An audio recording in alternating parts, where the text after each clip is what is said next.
Stones are usually diagnosed with the clinical history. So if the history is very suggestive of ureteric colic, then we can often establish a diagnosis from the history alone. But of course, imaging is the really optimum way of diagnosing stone disease.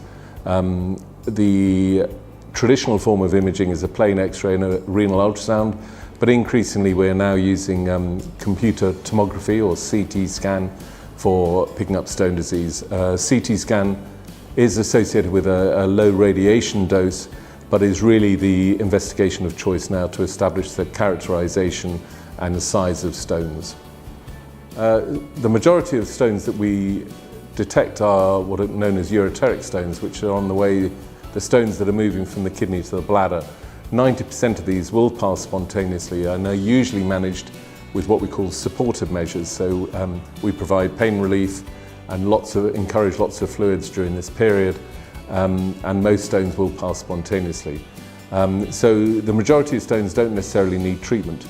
Those stones that do need treatment are those that, the stones that are too large to move spontaneously, or are providing the patient with unremitting pain and they need relief from that, or if there's evidence of superadded infection, or what we call a precious stone in a precious kidney, which would be a patient who suffers from a single kidney and needs that stone treating to prevent any deterioration in renal function. Some patients are susceptible to what we call recurrent stone formation. The majority of people aren't actually, but of course it is said that between 30 to 50% of the population will experience a second episode of stone disease within 5 years.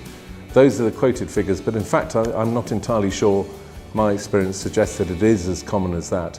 In those patients that we investigate and find no underlying cause, the so-called idiopathic stone former, if they adjust their lifestyle sufficiently by modulating their diet and increasing their fluids, I think the recurrence rate is actually much lower than that. I'm often asked what are the lifestyle changes that one can adopt to reduce the risk of suffering from further stones.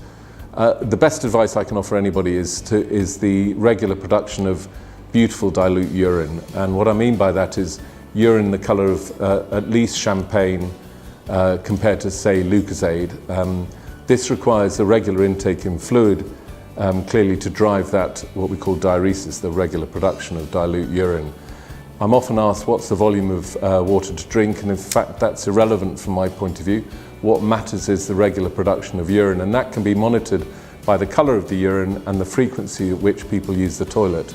If I have a stone former who uses the toilet 2 or 3 times a day, they're simply not drinking enough, and I can tell that from the frequency. So we're after the regular production of dilute urine, and that is by far the best, most sensible approach one can do to reduce the risk.